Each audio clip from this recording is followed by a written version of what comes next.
Automating every item in the crate mod is already insane. But I've gone ahead and installed every add-on I could find, and my goal is to automate literally everything in hardcore Minecraft. That means hundreds of machines, dozens of factories, and one huge problem. I have to start from nothing. In this episode, I'll have to survive, build my first factory, and begin automating the very basics. But before any of that, I need to gather all my materials by hand.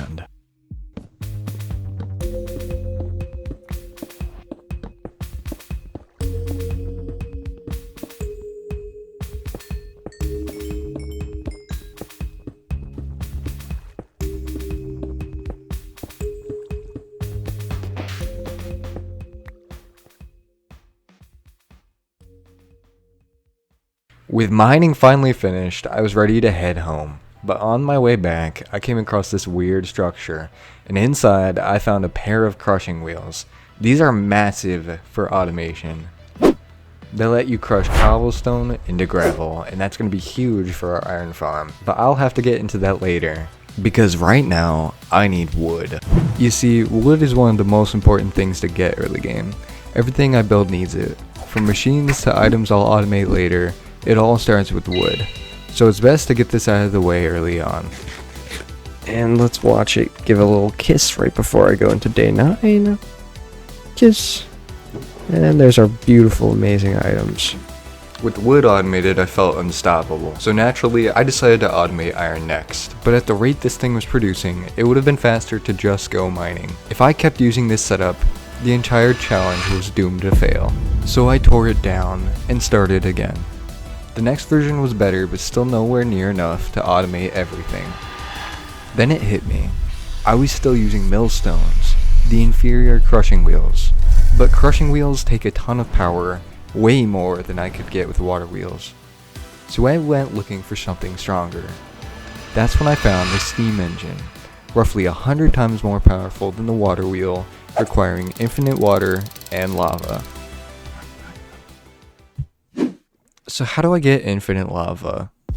You see, in Minecraft, it is super easy to get infinite water. You just have to have 2 adjacent water sources flowing into each other, and this counts as infinite. However, lava is a completely different story. I cannot click this for the life of me. I can click here and scoop this lava up, but I cannot make infinite lava like this. And for some of you, you may know that this is a way you could get infinite lava in vanilla Minecraft. If you have a lava source block above pointed dripstone, it will drip down into a cauldron, and you could use that to get your infinite lava, and it will just keep filling. But this is going to be way too slow for my needs. I need a lot of lava. So after some research, it turns out if you dig a large hole, super large, in fact it has to be 10,000 blocks of lava, and fill it with lava, of course, it will count as infinite, as you can see here, bottomless supply. And so you could just pump this into anything infinitely, and this is going to be perfect for my power needs.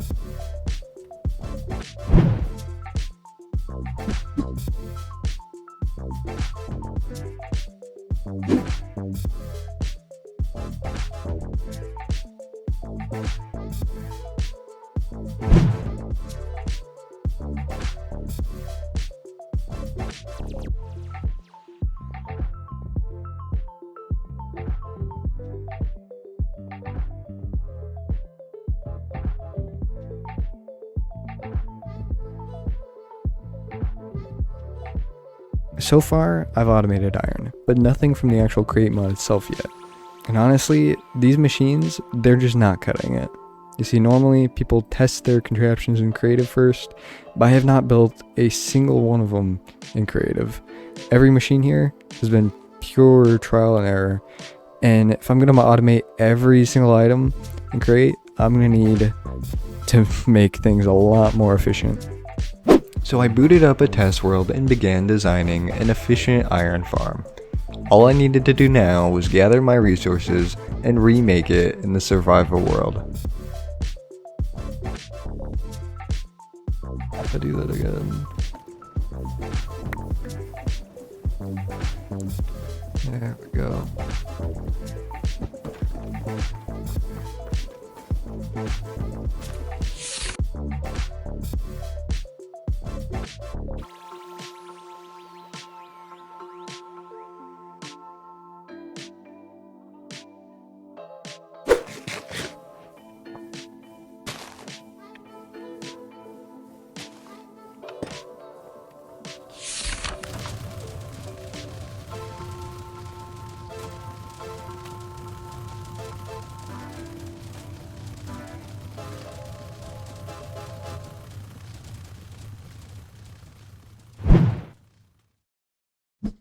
All of these items have one thing in common.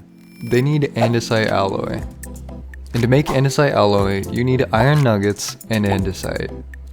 Now I've already got iron completely automated, but I have no source of andesite. So while looking through Create's recipes, I found something interesting. A machine that can literally compact lava and water into andesite. Perfect. Using these brand new machines required its own area. So I dug it out, built it, then began hooking it up to my factory. Andesite out. Now that everything was ready, I made a mixing setup and introduced something I've been waiting for, the factory gauges. These little devices basically turn my base into a smart factory. They monitor my storage, automate crafting only when I'm low on something, and that means this isn't just a factory, it's a factory that thinks.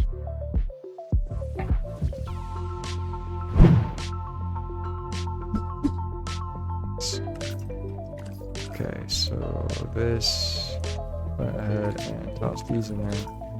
Yes, they do exactly what I want them to. This hammer probably work just fine.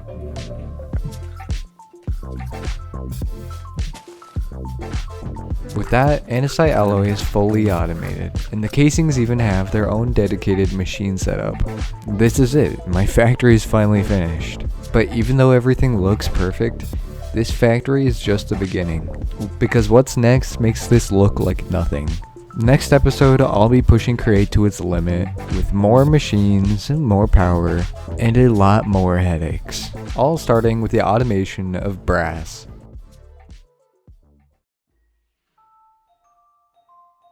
That's just the beginning.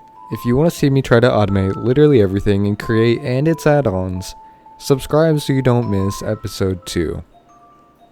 This is a video YouTube thinks you'd like to watch, and I hope to see you next time.